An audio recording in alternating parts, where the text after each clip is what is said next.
Hello बच्चों, मैं तुलिका श्रीवास्तव, आपकी हिंदी की मैम। आपको आपका पाठ काकी आज इसका रिवीज़न करवाएंगे। आप इसको 9th में पढ़ चुके हैं, अब इसको आप पढ़िएगा। इसका रिवीज़न हम आपको करवा रहे हैं। इसके पहले मैंने पहला पार्ट आपका बात ठन्नी का की समरी भी बताई थी, उसको भी रिवीज़न करवाया था। अब जरा इसका रिवीज़न कर लीजिएगा।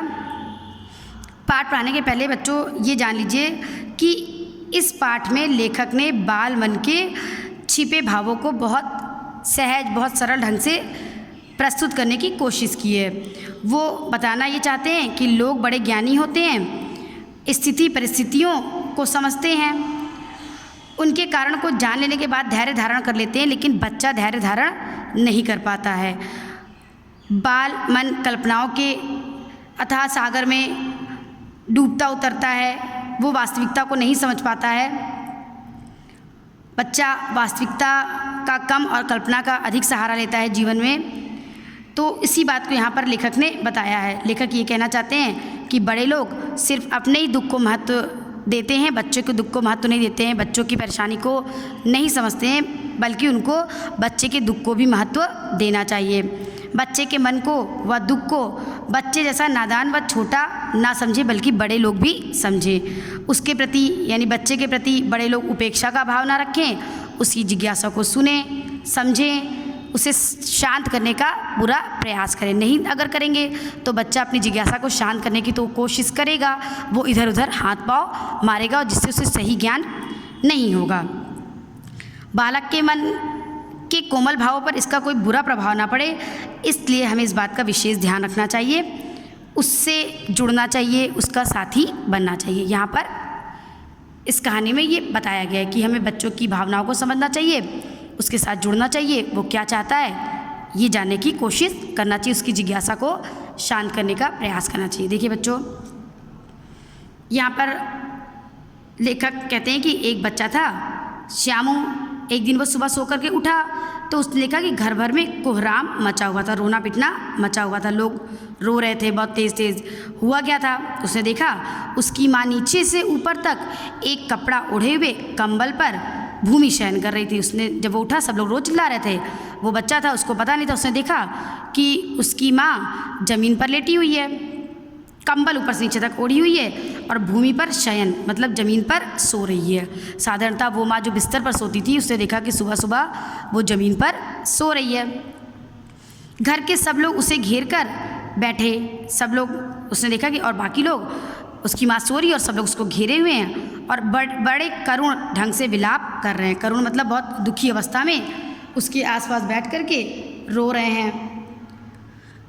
यानी कि उसको ये नहीं पता चल पाया कि उसकी माँ की मृत्यु हो गई है। अब लोग जब उमा यहाँ पे पहला नाम आपका आया श्यामू, अंडरलाइन करिएगा, दूसरा नाम आया उमा उसकी माँ थी। जब लोग उमा को यानी कि श्यामू की माँ को शमशान ले जाने के लिए उठाकर ले जाने लगे, यानी ज़मीन से जब सब उठाने लगे, तब श्यामू ने बड़ा उपद्रव मचाया। वहाँ पर अपनी माँ को ले जाने नहीं दे रहा था, बहुत उपद्रव मचा रहा था, बहुत छीना झपटी करना, ना ले जाने देना, ये सब करने लगा। लोगों ने उसे रोकने की कोशिश की तो लोगों के हाथ से छूटकर वह उमा के ऊपर जा गिरा, यानी कि अपनी माँ के ऊपर जा गिरा। बोलने लगा काकी, अपनी माँ को काकी बोलता था। बोला काकी सो रही हैं, उन्हें इस तरह उठाकर कहाँ लिए जा रहे हो, मैं ना जाने दूंगा।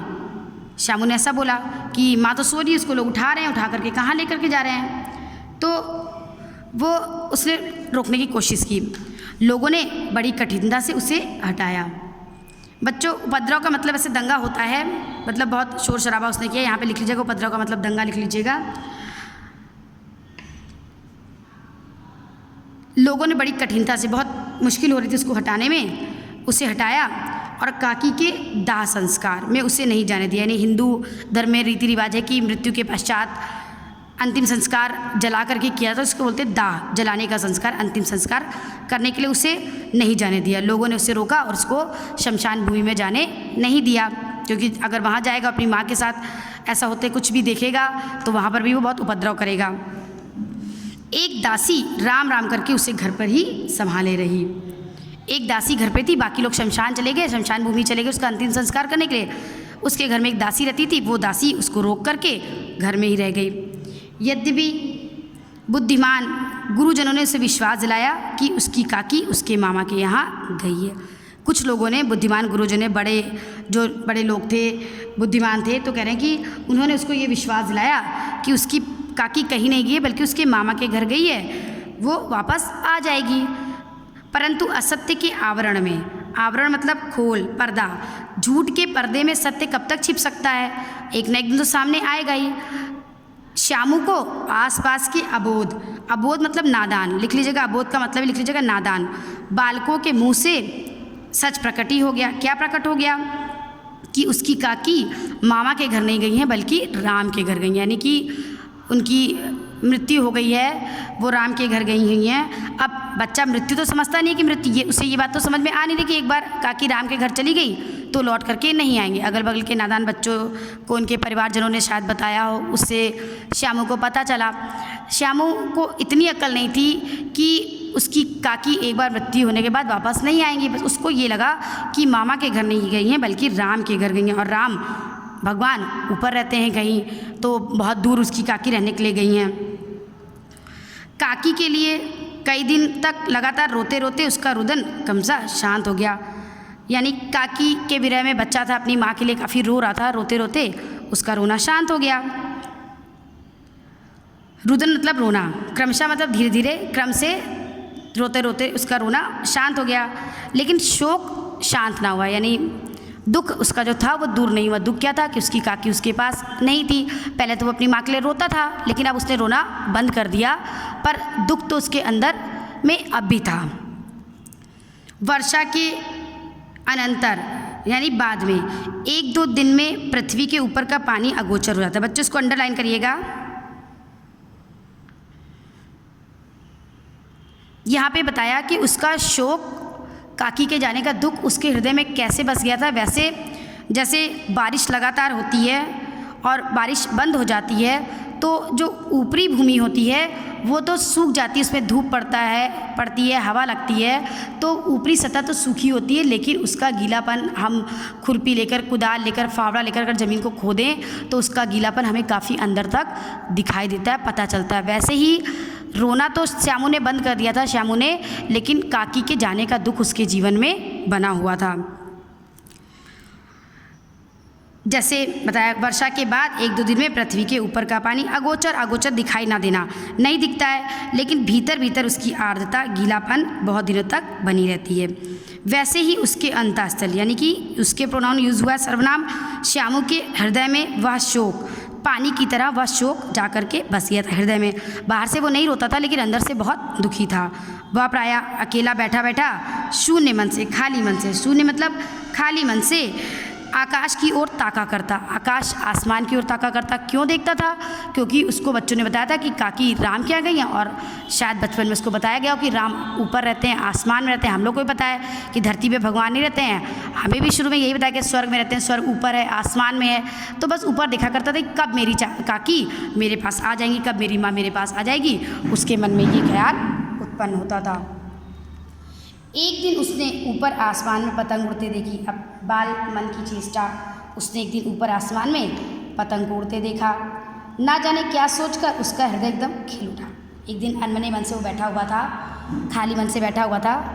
बैठ करके उसने देखा कि आकाश में एक पतंग उड़ रही है, तो पतंग देखते देखते उसका मन खिल गया, प्रसन्न हो गया। खिल उठा मुहावरा, प्रसन्न हो गया। इसको अंडरलाइन के लिए लिख लीजिएगा इसका अर्थ।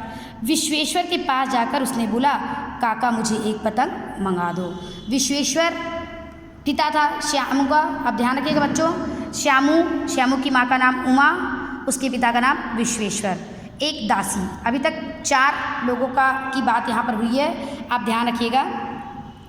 पतंग देखकर न जाने उसके बाल मन में क्या आया, उसने कहा, पिताजी मुझको एक पतंग ला करके दे दो। ठीक, इतना समझ में आया बच्चों। अब पेज नंबर 11। पत्नी की मृत्यु के बाद विश्वेश्वर यानी काकी, जो श्यामू की माँ थी, उसका पति विश्वेश्वर यानी श्यामू के पिता, पत्नी की मृत्यु के बाद अन्य मनस्क का अर्थ बच्चों दिया हुआ है, जिसका मन कहीं और लगा, यानी पूरे समय वो भी अपनी पत्नी के बारे में सोचा करते थे, तो उनका मन भी कहीं और लगा रहता था। उन्होंने बस अनमने मन से कह दिया, ठीक है मंगा दूंगा। अच्छा मंगा दूंगा, ये उन्होंने कहा। बहुत ध्यान नहीं दिया उसकी पतंग मंगाने वाली बात पर। उन्होंने कहा कि ठीक है, मैं तुम्हारे लिए पतंग मंगा दूंगा। कहकर वे उदास भाव से कहीं और चले गए। इतना उन्होंने कहा और उदास भाव से वो कहीं चले गए। ठीक बच्चों, इतना रखिएगा, इसके बाद हम कल आपको भेजेंगे।